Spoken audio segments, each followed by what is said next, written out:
Iyi ni radio BBC gahuza miryango. Ivuga irondere kuri metero 19, 25, 31 na 41 ku mirongo ya FM mu karere k'ibiyaga binini no kuri internet kuri bbcgahuza.com.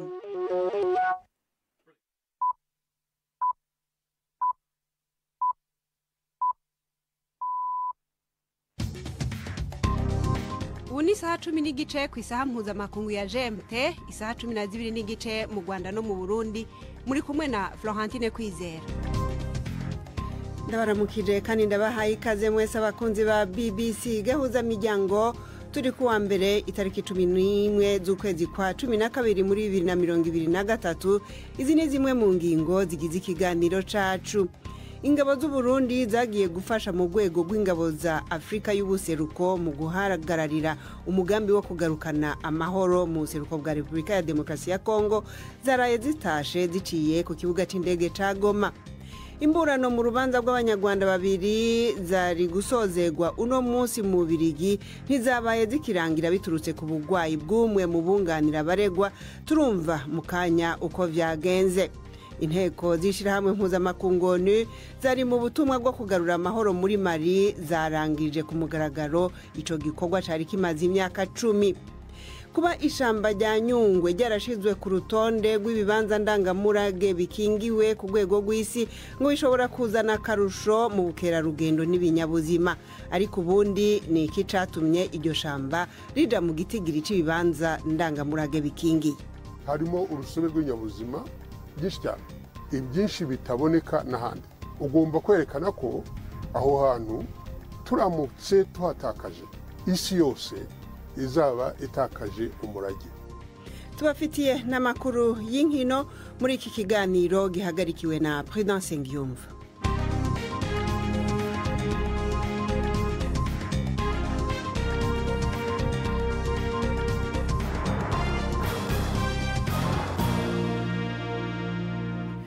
Jacques Nitegeka niwe yabateguriye amakuru yo hirya no hino ku isi avugwa hano kuri BBC.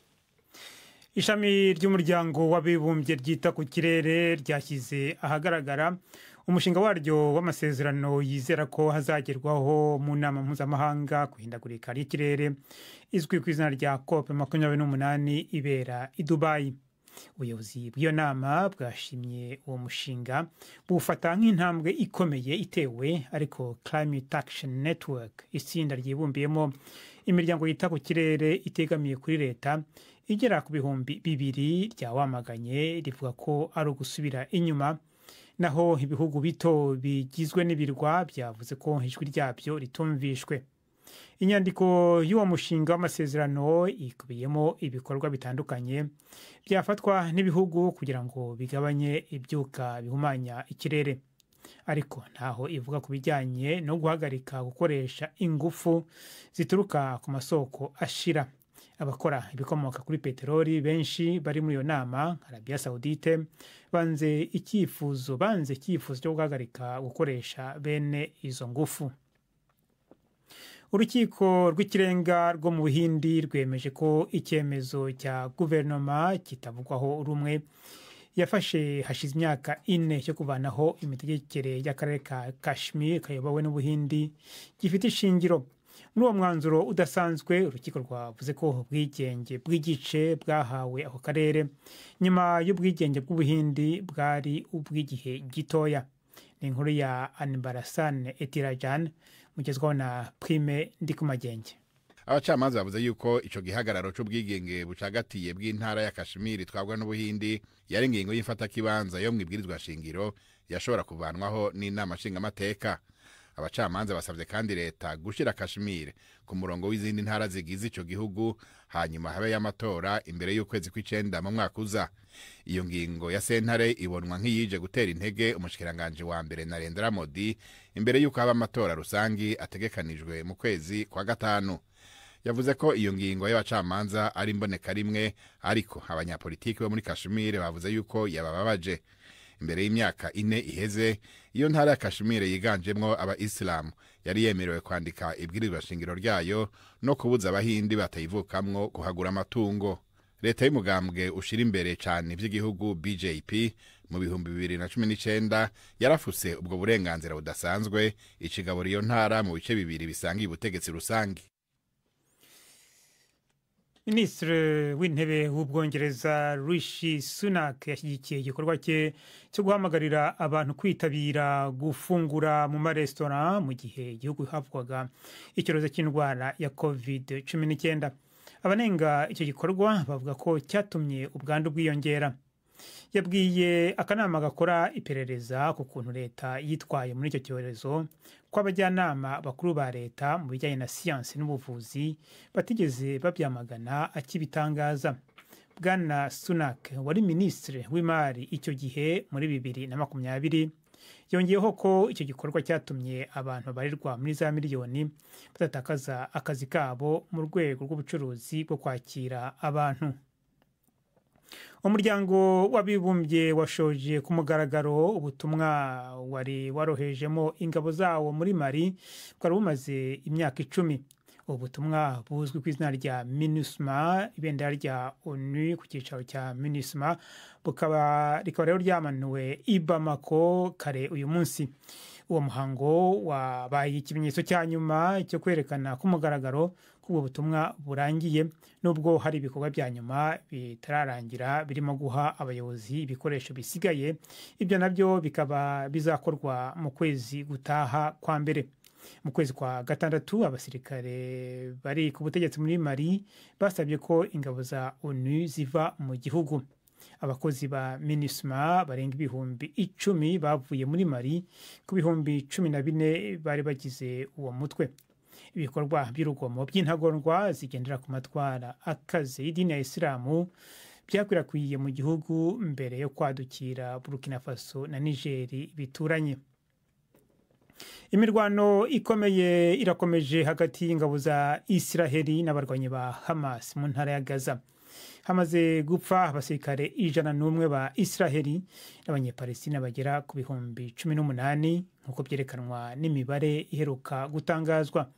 Hamas yatanze gasopo ko ingwate isigaranye zishobora kutazarokoka niba Israeli idakoze ibyo iyisaba ngo ifungure izindi mfungwa nyinshi z'abanyepalestina. Ni inkuru ya Yolande Ner mugezwaho na Jean Claude Mwambutsa. Ibitero byo mu kirere bya Israeli bikomeje kwisuka ku mujyi ukomeye wa Khan Yunis uri mu majyepfo ya Gaza, aho bikekwa ko abayobozi ba Hamas baba bihishe. Rwagati ndetse no mu majyaruguru y'intara naho haravugwa ibisasu biremereye cyane. Umutwe wa Hamas watangije intambara mu mezi 2 ashize ubwo wagabaga ibitero mu majyepfo ya Israeli bikica abantu bajya ku 200 ukomeje gukangisha ko ingwate zisaga 100 ufite zitazarekurwa niba hatabayeho andi masezerano yo kubagurana imfungwa z'abanyapalestine zifungiye mu magereza ya Israeli. Hagati aho Israeli ivuga ko abayobozi b'ingabo bifuza gukomeza gukaza ibitero hifashishijwe imitwe myinshi y'ingabo zamaze kwinjira rwagati muri Gaza kugeza mu mpera z'ukwezi gutaha. Igisirikare cya Sudani cyahakanye ko cyemeye guhagarika imirwano ndetse no kugirana ibiganiro imbonankubone n'umutwe witwara gisirikare Rapid Support Forces bahanganye. Ku cyumweru itangazo ry'umuryango ugamije iterambere wo muri Afurika y'Iburasirazuba IGAD ryavugaga ko hari intambwe imaze guterwa kandi ko impande zombi zemeye ibiganiro bya politiki. Ibi byatangajwe nyuma yaho abanyapolitiki bo muri ako karere bahuye n'abayobozi b'impande zombi zihanganye. Ariko ingabo za Sudani ubu zivuga ko amagambo ya IGAD atagaragaje ibyavuye mu biganiro. Umutwe wa RSF wasohoye itangazo rigaragaza icyifuzo cyawo cyo guhagarika imirwano, ariko ntiwemeye bidakuka ko uzabyubahiriza. Florentine urakoze. Jacques Nitegeka kuri ayo makuru ya BBC.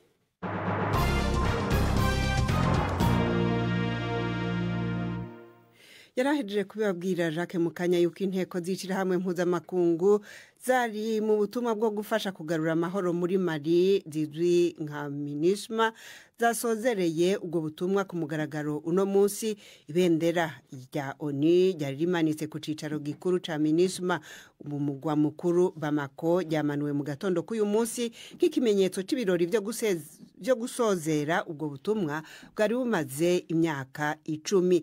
Ariko hari ibikorwa bigisigaye kumarira nko gutanga ibikoresho vya MINUSMA bigashirwa mu minwe y'abategetsi ba Mali. Ivyo bikazokorwa mu kwezi kwa mbere kuri mbere. Akagwi kafashe ubutegetsi muri Mali kasavye ko inteko za ONU zohava mu kwezi kwa gatandatu. Inkuru ya Richard Hamilton mwishikirizwa na Jean-Claude Mwambutsa. Iri ni herezo ry'ubutumwa muri Mali. Agatsiko ka gisirikare kafashe ubutegetsi muri Mali mu mwaka wa 2020 kari kasabye Loni ndetse n'Ubufaransa gutahura ingabo zabo. Banahise banagaragaza ubushake bwo kwiyegereza cyane Uburusiya ndetse banakira mu gihugu abacanshuro b'Abarusiya bo mu mutwe wa Wagner. Abayobozi ba gisirikare batangiye umugambi wo kurwanya Ubufaransa ndetse no kugaragaza ukudashobora kw'ingabo za Loni. Gusa nta kimenyetso kigaragaza ko umutekano waba warateye imbere kuva icyo gihe. Ahubwo ibitero by'abarwanyi bashyize imbere amahame y'Isilamu byarushijeho kwiyongera mu majyaruguru y'igihugu. Ibikorwa by'urugomo byiswe intambara ntagatifu byarenze imipaka bigera no muri Burkina Faso na Niger bituranye. Yari inkuru ya Richard Hamilton. Tukivuga ku nteko mvamakungu, tuje mu karere k'ibiyaga binini aho ingabo z'umuryango w'ibihugu vya Afrika y'ubuseruko zatangaje ko abasirikari b'u Burundi bari bararungitswe mu ntara ya Kivu ya ruguru muri Republika ya Demokarasi ya Congo bahavuye ku munsi w'ejo kuw'Imana bahagurukiye ku kibuga c'indege ca Goma. Abo basirikare b'u Burundi bari bahawe gucunga umutekano mu duce twa Kirorigwe, Kicanga na Mweso muri Masisi. Ingabo za East African Community zarungitswe aho mu buseruko bwa Congo mu mpera z'umwaka uheze ku masezerano y'amezi 6 yari kudarongerwa ikiringo buri mezi 3 ku bushake bwa leta ya Kinshasa. Ariko rero leta ya Kinshasa yaranse yuko ayo masezerano yarangiye itariki 8 mu ndwi iheze, yongera kongerwa ikiringo ikavuga yuko izo ngabo zitagwanya umugwi M23. Reka iyi nkuru tuyibaze mugenzi wacu Kwimendi ku Magenge ari Nairobi. Izo ngabo z'u Burundi zishika 900 zasezewe n'umukuru w'izo nteko z'akarere umunyakenya General Major Alfaxad Kiyugu nk'uko itangazo ribivuga. Mu kubasezera General Major Kiyugu yagize ati kuza kwanyu byarafashije ingabo za Congo na M23 kwinjira mu masezerano y'agahengwe mwafashije kubahiriza kugeza bayarenzeko mu kwezi kw'icumi. Uwo musirikare yibukije ko bari bafise ubutumwa bahawe n'abakuru b'ibihugu vy'akarere none ko bwarangiye. Izo ngabo z'u Burundi zitashe mu gihe umuhari M23 ugwanya leta ya Kinshasa wari umaze imisi uzagiriza gufatanya n'izo ngabo za leta ya Congo n'imigwi bikorana mu kurwanya uwo muhari M23 zirenze ku masezerano yazijanye. M23 hevuga mbere ko hari naho batanye mu mitwe bakica abasirikare b'u Burundi batari bake, abandi bakagirwa imbohe n'amasanamu arahanahanwa ku mbuga hwaniro. Bibisigaza miryango ikabitashoboye kugenzura ayo masanamu mu buryo bwigenga. Ingabo z'u Burundi zavuze ko ibivugwa na M23 ari binyoma bikwiragizwa n'umukuru wayo Bertrand Bisimwa. Amasezerano harungika izo ngabo muri Congo yaziha inshingano zo kuja hagati y'impande zirwana no gufasha ingabo za Congo mu rugendo rwo gutuza imigwi yitwaje ibigwanisho. Hagati mu kwezi guheze leta ya Congo yatangaje ko yasinye amasezerano ahikaze ingabo z'umuryango w'ibihugu vya Afrika yo mu manuko SADC ngo zize ahahora izo muri EAC. Gutaha kw'ingabo z'u Burundi gukurikiye iza Kenya zirenga 250 hamwe n'300 za Sudani y'Epfo. Itangazo ry'ingabo za EAC rivuga yuko ibikoresho by'ingabo z'u Burundi bizotaha ni barabara. Ingabo za EAC zisigaye aho muri Congo ni za Uganda, nazo zifise itariki 7 ukwezi kwa mbere nk'umunsi ntarengwa wo kuba zahavuye. Kwimendi ku Magenge, BBC Gahuza Miryango, Nairobi. Kubitire ku mugabane wa Buraya, ingwara giturumbuka yuwunganira umwe mu banyarwanda babiri bagirizwa ivyaha bifitanye isano na jenoside yabaye mu Rwanda mu 1994 yatumye urubanza rwabo ruhagarara. Maître Jean Flamme aburanira Pierre Basabose yafashwe n'ingwara giturumbuka yo kuva amaraso mu mazuru, biba ngombwa yuko umukuru wa sentare ahagarika imburano z'uno munsi. Byari vyitezwe yuko urubanza rwa Pierre Basabose na Serafin Twahigwa bagirizanywa hamwe rumaze ukwezi rusasa i Buruseli ruja mu mwiherero no munsi nyene uyu mushingwamanza Maître Jean Flamme amaze kurangiza kumvirizwa, ariko rero siko vyagenze. Navuganye n'umumenyeshamakuru Alain Majesté Barenga akurikirana urwo rubanza, ntangura kumubaza uko vyagenze kugira ruhagarare. Bari umunsi ushira 40 kugira usoje urubanza, bari umunsi wa nyuma, hanyuma bari bamaze kumviriza abandi. Rero Jean Flamme yarashitswe kugira asozera imburano byo bita éthique mu gifaransa, baheze bahijambo abaregwa gukira urubanza rusoze gurucoja mu mwiherero. Kabya bitegekanijwe ko nibizoruva mu bizocemera mu minsi 5. Rero mu gihe twaye turindiye kuko hari akaruko k'isa 6:30 abantu bari kumwe ahantu mu buriro mu rukiko nyene bavuze ko Flamme afashwe giturumbuka ava amaraso menshi cyane mu mazuru, bikabaciye bamagara rusiyabaniha canke ikeragutabara mu gifaransa ambulance imunyarukana kwa muganga kugira barabe ukuntu ameze, kuko bitari bisanzwe. Yasa n'umuntu ameze neza, yari yumvirije urubanza, yari yatonze kuva mu gatondo. Bica biba ngombwa rero ko sentare inyaruka itangura ivuga ko urubanza rugiye guhagarara kuko bitobandanya, kandi umwe mu basanzwe baburanira Pierre Basabose amagara yiwe atifashe neza acanda rusiyabaniha. Ni naho rero sentare yafata umwanya ikavuga iti turagaruka mu ngoro y'intahe isaha 10. Isaha 10 nyuma y'amasaha sentare yasubiye kugarukirwa ko n'ubundi Maître Jean Flamme akiri mu bitaro, abaganga bataramuha uruhusha rwo gusubira kugaruka gusasa. Ariko uwundi yuganira Serafin Twahiga wagize icaha na Pierre Basabose ariwe Maître Eric yavuze ko bavuganye, yavuze ko akiri kwa muganga ata bintu byinshi kuko batamwemereye ko amubona, akavuga ko bishobora gukunda ko ashobora kuza ku munsi w'ejo. Aho ku munsi w'ejo batanze isango ry'amasaha urubanza ruzotangurira kugira ngo bamenye nimba rukomeza canke rudakomeza bivanye n'ivyo bumvise bivuye kwa muganga. Ego ba mukuru wa sentare yavuze ko isaha 3 zo mu gatondo ari urubanza ruzosubira, akizera ko amagara ya Flamme azoba kumbure yifashe neza abone kugaruka, kandi nubwo batashe kumuranka kwa muganga ko abaganga batabemereye, yanditse ubutumwa bugufi avuga ko yibaza ko ku munsi w'ejo azoba yatoye imiti ndashobora kuza. Runo rubanza rumenye ko rumaze imyaka irenga 16 ruri mu matohoza. Hanyuma ikindi gishoboka nuko abazocura urubanza abacamanza basanzwe n'abanyagihugu batoranijwe nk'abantu b'akarorero bita inyangamugayo canke abashingantahe. Abo nabo bamaze iminsi yaba 40 bari mu rubanza, kandi bazoca ijambo rya nyuma basanzwe bafise n'iyindi mirimo. Urumva rero mu gihe umunsi umwe canke ibiri uvuyemwo urubanza rushobora guteba, kuko urumva rumaze imyaka irenga 16 haje ibyabona birenga 102 muri no rubanza. Ariko rero mukuru wa sentare we avuga ati nibukuka dutegerezwa gukora mu ijoro n'ibyo ngombwa, tuzoca dukora no ku munsi wa gatandatu, ariko tuzoteza gutanga ibyavuyemwo bitarenga itariki 15 ko bitegekanijwe ko uretse urubanza rumaze kuja mu mwiherero abashamanza batatu baserukira sentare n'izo nyankamugayo 12 bazoce biyugarana ahantu batange icegeranyo ca nyuma c'ivyavuye muri urwo rubanza. Alain Majesté Barenga adushikanye ku isaha 1:13 aho ni mu karere k'ibiyaga binini.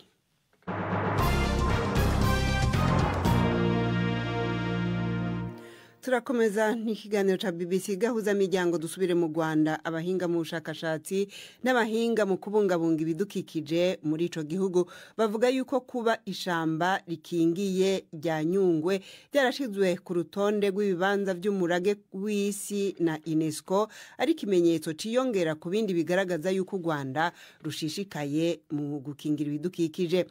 U Rwanda ruvuga yuko witeze yuko gushigwa ku rutonde rw'umurage w'isi kw'iryo shamba rikingiye bizokongera cyane ibitigiri by'abarigendera ndetse n'abakoramwo ubushakashatsi ku binyabuzima bitandukanye byuzuye muri iryo shamba. Ibitigiri bitangwa n'ubuyobozi bw'iyo parike bigaragaza yuko muri kino gihe igendegwa n'abantu barenga 200,000 ku mwaka, benshi bakaba ariko arabanyamahanga. Gushaka kumenya ibituma izo ngenzi zigendera cyane iryo shamba rikingiye rya Nyungwe, umunyamakuru wa BBC Ive Bucana nawe yararigendeye adutegurira inkuru ikurikira.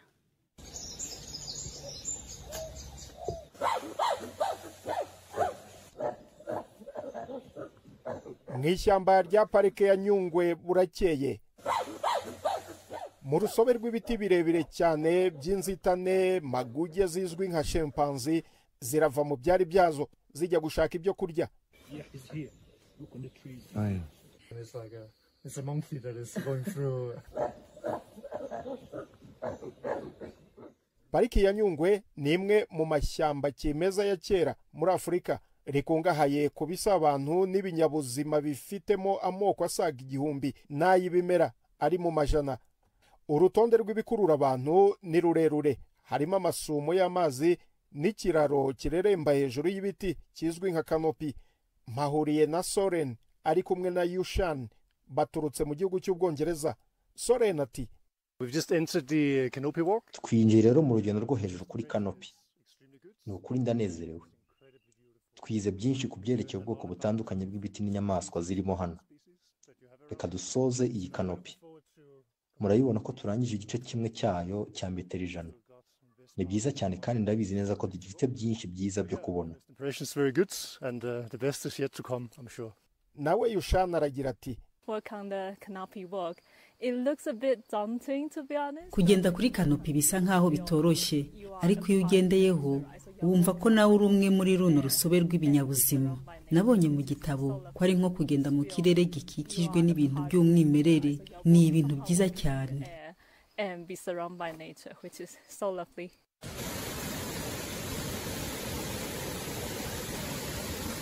Pariki ya Nyungwe ni isoko nyamukuru y'amazi mu Rwanda. Harimo amasumo agera kuri 4 arimo iryandambarare rifite amazi yemewe kuba ari amazi ashobora kunyobwa nta miti ishyizwemo.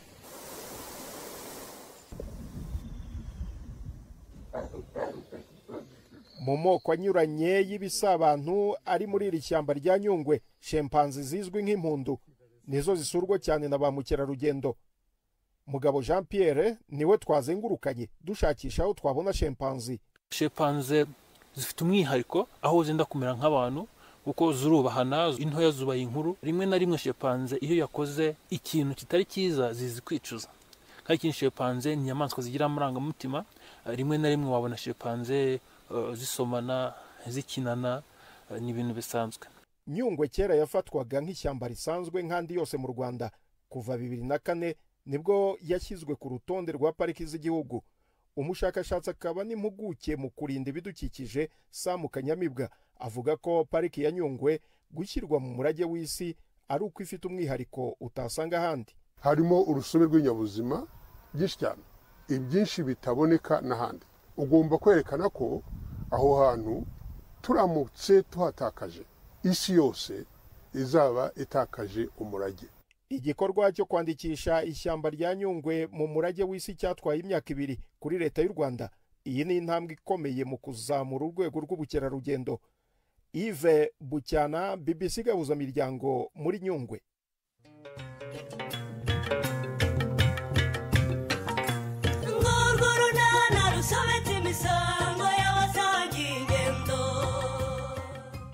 Mu kiganiro unana cyo kuri wa kabiri twabateguriye n'impamo y'Imana baguha icupa ndaryishyo. Oya ni ko ari cyo ashinzwe se, ariko neza cyo kora ko. Oya niba mumpera icupa ndaryishyo n'impamo y'Imana. Hanzoga yawe nshaka Pasika. Nyuza ahangaha mbona Pasika yanezerewe yahimbawe, ndavuga ntireka mbanze ngira icyo mubaza. Oya ntabwo guhimbarwa nta kibazo rwose, mbaza mubyeyi mwiza. Ahubwo se ufite ikiraka se ugiye kumpa? Ni 12:45 kuri BBC. Nejo ntimuze mutangwe dusubize ijambo Yves Bucana mu makuru y'inkino.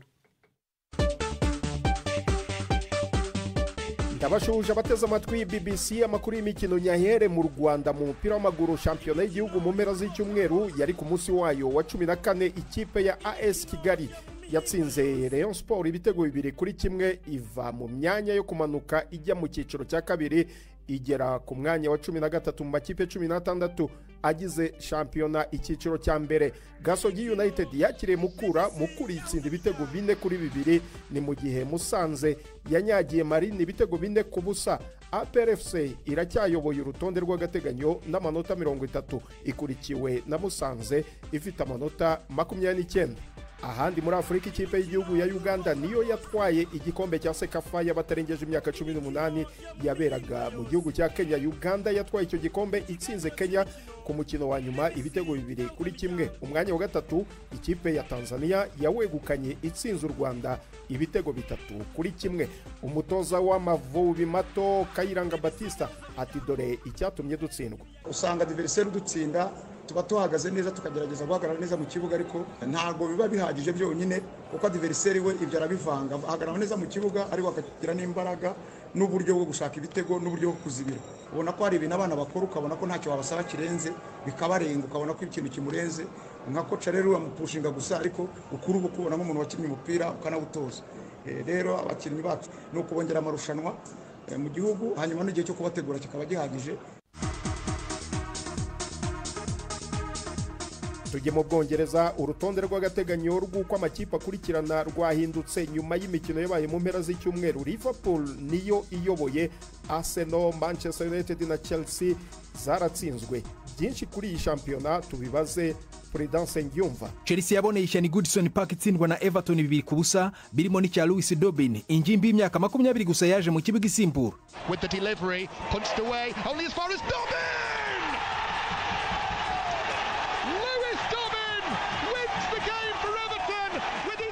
Nubwa mbere The Blues itsindwa muri shampiyona inshuro ebyiri zikurikiranye kuva yatangira gutozwa na Mauricio Pochettino, ariko kabone n'ubwo ikipe yakoresheje miliyari y'amapaundi ku isoko ry'abakinnyi kuva mu mwaka ushize wa 2022, intsinzwi y'ejo yatumye umutoza w'umunya-Argentine asaba kugurirwa abandi bakinnyi.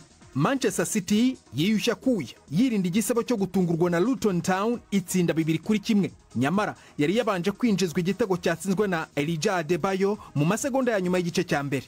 Nyuma y'ikiruhuko Bernardo Silva na Grealish batsinze 2 byatumye umutoza Pep Guardiola yiruhutsa nyuma yo kumara imikino 4 nta ntsinzi muri shampiyona. Tottenham yo yihimuye kuri Newcastle inyagira 4-1, naho Fulham ihana West Ham 5-0. Umukino wa Manchester United na Bournemouth wabaye kuwa gatandatu, ariko uracyavugisha benshi nyuma yo kwandagazwa na Bournemouth Old Trafford itsindwa 3-0. Nubwa mbere mu mateka ya Bournemouth ikura intsinzi i Old Trafford. Umutoza Erik ten Hag yavuze ko ababajwe n'imikinire idashinga y'abakinnyi be, ariko yirinda kuvuga ko hari igikuba cyacitse.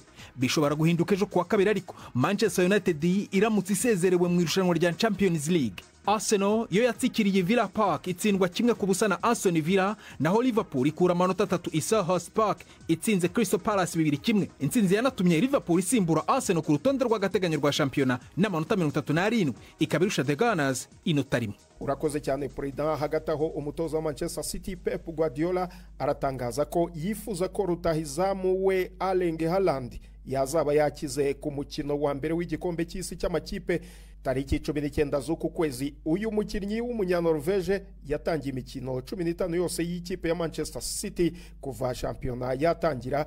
Ntiyagaragaye mu mukino wo ku cyumweru City yatsinzemo Luton. Abajijwe igihe Haaland azamara akiri mu mvune, Guardiola yavuze ko atabizi neza.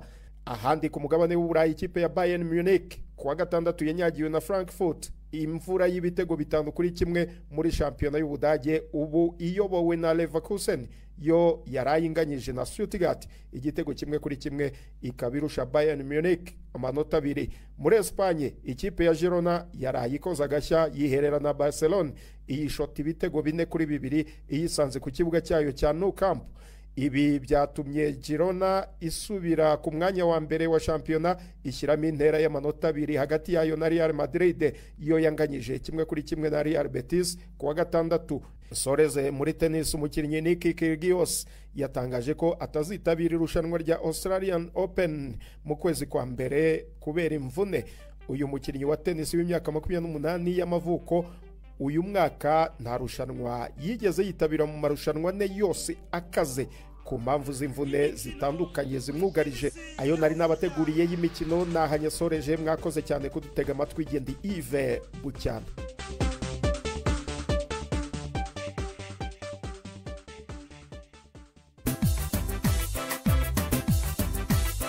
Ibiganiro bya BBC gahuza miryango mukunda nk'amakuru, imvo n'imvano, urunana, ikiganiro cy'abagore cyangwa abaza muganga, ubu biraboneka kuri podcast.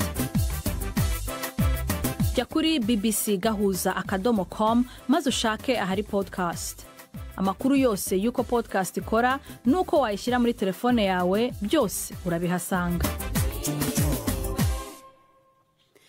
Nuko rero abakurikiye ikiganiro cacu cyo kuri uyu wa mbere kuri BBC gahuza miryango baba abaciye ku rubuga rwacu rwa Facebook, abaciye kuri internet kuri bbc.gahuza.com canke izindi mbuga zose mushobora gukura ku biganiro byacu. Turabasezeye. Iki kiganiro cari gihagarikiwe na Prudence Ngyumva, muhinga bw'ivyuma twari kumwe na Susan Lennon. Mwese rero mwakoze guhitamo BBC gahuza miryango. Nari Florentine Kwizera na Huta.